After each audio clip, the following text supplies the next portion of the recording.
ശപിക്കപ്പെട്ടവനാകുന്നു. എന്തെന്നാൽ ദൈവമാതാവ് എന്ന പേര് അവൾക്ക് നൽകിയത് പരിശുദ്ധാത്മാവാകുന്നു. ആകയാൽ വിശുദ്ധ മാതാവിനെ തമ്പുരാനപ്പെട്ട അമ്മ, പരിശുദ്ധനായ ദൈവത്തിന്റെ അമ്മ എന്നുള്ള മഹത്വത്തിനും ശ്രേഷ്ഠതയ്ക്കും അനുസരിച്ച് നാം ആദരിക്കുകയും ഉൾക്കൊള്ളുകയും ചെയ്യണം. ഇല്ലെങ്കിൽ നാം പരിശുദ്ധാത്മാവിനാൽ ശപിക്കപ്പെട്ടവരായിരിക്കും. നമ്മോട് ദൈവം ഒരു നാളും ക്ഷമിക്കുകയില്ല. പ്രിയപ്പെട്ടവരെ, എന്നാലോ അവൻ തന്റെ ദാസിയുടെ താഴാഴ്മയെ നോക്കിക്കണ്ടു. അതിനാൽ ഇത് മുതൽ എല്ലാ തലമുറകളും എന്നെ ഭാഗ്യവതി, അമ്മേ ഭാഗ്യവതിയായ അമ്മ. പ്രിയപ്പെട്ടവരെ, അവൾ ലോകത്തിന് മുഴുവൻ മാതൃകയാണ്. ഹൃദയത്തിന്റെ കേദാരം, സ്നേഹത്തിന്റെ പ്രതിരൂപം, സഹനശക്തിയുടെ പൂർണ്ണത. അവളെ വ്യഭിചാരിണി എന്ന് ലോകം വിളിച്ചപ്പോൾ സ്വന്തം വളർത്തപ്പനായ യോസേഫ് പിതാവ് പോലും അവളെ വ്യഭിചാരിണി എന്ന് വിളിച്ചപ്പോൾ അവൾ മറുത്തുത്തരം പറഞ്ഞില്ല. അവൾ ഞാൻ യോസേഫിന്റെ വെളിപാടിന്റെ അന്നത്തെ പെങ്കീത നമസ്കാരത്തിലുണ്ട്. ഈമാനായ യോസേഫ് തമ്പുരാനെപ്പറ്റി നിശ്ചിതമായി വിമർശിച്ചു. ദുഷ്ടേ, വായടക്കെ, ഇത് പരിശുദ്ധാത്മാവിൽ നീ പറയുന്നെങ്കിൽ നീ ശപിക്കപ്പെട്ടവളായിരിക്കും മറ്റും യോസേഫ് പിതാവ് അവളെ ശകാരിച്ചപ്പോൾ അവൾ തന്റെ വയറിൽ അവസാനമായി തിരുമ്പി പറഞ്ഞു, എന്റെ മകനെ, ഈ ലോകത്തിൽ എന്റെ സത്യാവസ്ഥ വെളിപ്പെടുത്തുവാൻ ആരുമില്ല. എന്റെ മകനെ, ഒന്നിൽ ഗബ്രിയേലിനെ അയക്കുകയില്ലെങ്കിൽ എന്റെ മകനെ നീ തന്നെ വെളിപ്പെടുത്തി കൊടുക്കുകയെന്ന് അന്ന് രാത്രിയിൽ കിഴക്കേ ചക്രവാളം പടിഞ്ഞാറെ ചക്രവാളവുമായി ഒരു സന്ദേശം പകർന്നു. എന്ത് സന്ദേശം? ഇടിമിന്നൽ. നസ്രയത്തിലെ ഭവനം കിട്ടുങ്ങിപ്പോയി. അന്ന് വടക്കേ ചക്രവാളത്തിൽ നിന്ന് തെക്കേ ചക്രവാളത്തിൽ ഒരു മിന്നൽ പിണകത്തിൽ കളിച്ചു. യോസേഫ് പുറക്കമായി നാം ഞെട്ടി ഉണർന്നു. എന്താണ് സംഭവിച്ചത്? ഭൂമി കുലുങ്ങുന്നു. ഇതാ ദൈവദൂതൻ ഗബ്രിയേൽ തന്നെ അമ്മയുടെ പ്രാർത്ഥന കർത്താവ് കഴിക്കുന്നു. മകനെ, ഒന്നുകിൽ ഗബ്രിയേലിനെ അയക്കാം, അവന് മാത്രമേ ഈ സത്യം അറിയാവൂ. അല്ലെങ്കിൽ നീ തന്നെ വെളിപ്പെടുത്തിക്കൂടെ, ഞാൻ പാവനിയല്ലെന്ന്. അന്ന് ഗബ്രിയേൽ വന്നു. യോസേഫേ, അവളെ തെറ്റിദ്ധരിക്കരുത്. അവൾ ഉത്പാദിതമായിരിക്കുന്നത് പരിശുദ്ധാത്മാവിൽ നിന്നാകുന്നു. നീ അവളെ ചേർത്തുകൊള്ളാൻ മടിക്കണ്ട.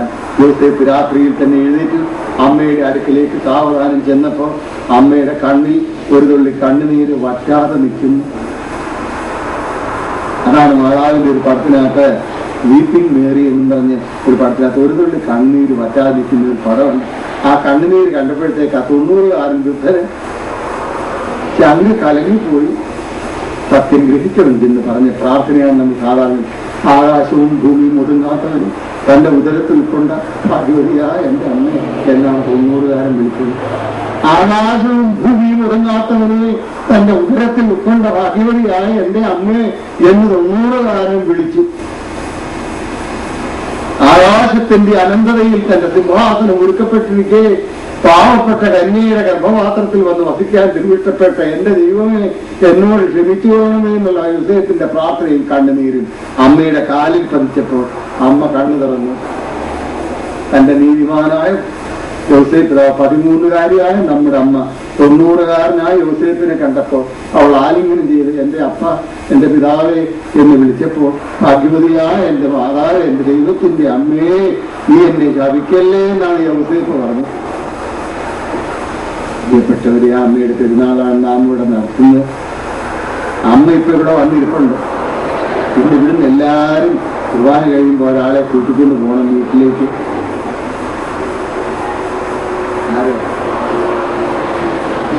പെരുന്നാൾ കഴിയും തമ്പുരാനത്തെ അമ്മ കൂട്ടിക്കൊണ്ട് പോകണം. അമ്മ നിങ്ങളുടെ വീട്ടിൽ വരാൻ ഇഷ്ടപ്പെടുന്നുണ്ട്. അമ്മ ഏത് സമയത്തിന് വീട്ടിൽ പോയില്ലേ?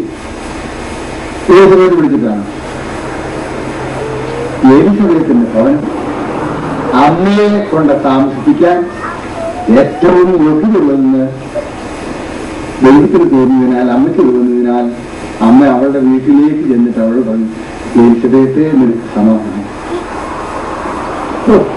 അത് നമുക്കൂടെ കേൾക്കാനൊക്കെ ആണെങ്കിൽ നമ്മൾ എന്ത് ഭാഗ്യമുള്ളവരാണ്. നമ്മുടെ അമ്മ നമ്മുടെ വീട്ടിൽ വരിക, എന്നിട്ട് നമ്മളെ അനുഗ്രഹിക്കുക, നമ്മുടെ കൂടെ പാർക്കുക. രണ്ടാമത് എന്തിനാ അമ്മ പോയെന്നറിയാം? 90-കാരത്തി പ്രസവിക്കുമ്പോൾ അവർക്ക് പ്രസവരക്ഷ ചെയ്യാൻ 9 മാസം ഗർഭിണിയാണെന്ന് അറിഞ്ഞുകൊണ്ട് അവളെ അഭിനന്ദിക്കാൻ പോയ അമ്മ 3 മാസം അവിടെ താമസിച്ചു. എന്തിനാ? തന്റെ മുന്നോടിയെ യോഹന്നാൻ മാത്തോനിയെ സ്വീകരിക്കണം. അവനാരാ? മനുഷ്യ സ്ത്രീകളിൽ ജനിച്ചവരിൽ ഇവനേക്കാൾ വലിയവൻ എഴുന്നേറ്റിട്ടുണ്ടെന്ന് ദൈവം സാക്ഷ്യപ്പെട്ടു. ദൈവം സാക്ഷ്യപ്പെട്ടു. ഒരൊറ്റ മനുഷ്യനെ പറ്റി ദൈവം അങ്ങനെ പറഞ്ഞില്ല. മനുഷ്യ സ്ത്രീകളിൽ ജനിച്ചവരിൽ ഇവനേക്കാൾ വലിയവൻ എഴുന്നേറ്റിട്ടില്ല. ചുരുക്കത്തിൽ അവൻ ലോകൈക മഹാൻ. അവൻ ആരായിരുന്നു? രാജസിംഹാസനത്തിന് മുമ്പിൽ വിരൽ ചൂണ്ടി അവന്റെ അതിക്രമങ്ങളെ വിമർശിച്ച ധീരോദാത്തൻ, സിംഹവില്യം, രാജസിംഹാസനത്തിന് മുമ്പാ ഗർജിച്ചവൻ, അനീതിയുടെയും അക്രമത്തിന്റെയും മുൻപിൽ സിംഹവില്യം നിൽക്കുന്നവൻ, എന്നാൽ സ്നേഹത്തിന്റെയും ദൈവത്തിന്റെയും മുൻപിൽ ശ്വാവിനെ പോലെ വിനീതം. എന്താ നമ്മൾ കണ്ടേ? ഹെരോദേസിന്റെ മണിമാളികയുടെ മുമ്പിൽ നിന്ന് അവനെ നിശിതമായി വിമർശിച്ച ആ ഏക ഛത്രാധിപതിയെ നിശിതമായി വിമർശിച്ച ആ സിംഹം നമ്മുടെ കർത്താവിനെ കണ്ടത് പറയുക, എന്റെ കർത്താവ്, നിന്റെ കിരീടത്തിന്റെ വാഹ അഴിപ്പാൻ പോലും ഞാൻ യോഗ്യതയില്ലാത്തവനാണ്. ഇവരുള്ളവരെ ആ യോഹന്നാൻ മാത്തോനോട് ജന്മത്തിങ്കിൽ വൃദ്ധയായും ശ്രമിക്കുന്നു. സവാരിഷ്ഠകളുണ്ടായ അവളെ അടുത്തിരുന്ന് ആശ്വസിപ്പിച്ച് രക്ഷിക്കാൻ അമ്മ കാലേ കൂട്ടി എഴുതി. പ്രിയപ്പെട്ടവരെ, നമ്മുടെ ഓരോ ആവശ്യങ്ങൾ വീട്ടിൽ വരുമ്പോൾ, നമ്മുടെ പെൺമക്കളെ കല്യാണം കഴിക്കാൻ തുടങ്ങുമ്പോൾ, അവരെ പ്രസവത്തിന് വിടുമ്പോൾ, നിങ്ങൾ ആരെയും നബരാനപ്പത്തെ കൂട്ടിക്കൊണ്ട് പോയിട്ടുണ്ടോ? ഇത്രയും വലിയൊരു ഗൈനക്കോളജിസ്റ്റ് വേറെ ഇല്ല. അങ്ങനെയൊക്കെയാണ് അമ്മ ആരാണ്? അവളുടെ നാമം പറയുന്നിടത്ത് ദൈവം തന്റെ കൈ നീട്ടും. അവളുടെ കൺകുളി വെട്ടുമ്പോൾ സ്വർഗം തുറക്കപ്പെടും. അവളുടെ കണ്ണുനീര് കണ്ടാൽ ആകാശം സംഭ്രമിക്കും. അത് വിളി കേട്ടാൽ ദൈവം ഉത്തരം നൽകും. പച്ച വെള്ളം വീഞ്ഞാക്കി കൊടുത്തില്ലേ? അമ്മയുടെ പ്രാർത്ഥന കേട്ട് നമ്മുടെ വാക്കിലുള്ളവരെ ഭാഗ്യവതിയായ അമ്മ 3 മാസം അവിടെ കാണും. ആ അമ്മയുടെ പെരുന്നാൾ നമുക്ക് അനുഗ്രഹത്തിനായി. ഭാഗ്യവതിയായ അമ്മയുടെ പ്രാർത്ഥന ദൈവത്തിന്റെ വലിയ ശക്തി കയറിയതാണ്. കനാവിലെ കല്യാണ ഭവനത്തിൽ വെച്ച് അമ്മ അതിശയം പ്രവർത്തിച്ചു. പക്ഷെ ഒരു കാര്യം, ഇത്ര മേൽത്തരമായ വീഞ്ഞ് എവിടെ നിന്നുണ്ടായി എന്ന് വിരുന്നുവായി പോലും അറിഞ്ഞില്ല. അങ്ങനെയാ അമ്മ ദാനം ചെയ്യുന്ന അമ്മയുടെ ദാനം മഹത്തരമാണ്. അമ്മ കല്യാണം വീട്ടിൽ പോയപ്പോൾ ആ ഭവനത്തിന്റെ അടുത്തൂടെ ഒക്കെ നടന്നുപോയി. കുറ്റം കണ്ടുപിടിക്കാനല്ല അമ്മ പോയെ, കുറവുണ്ടാവുന്നറിയാൻ.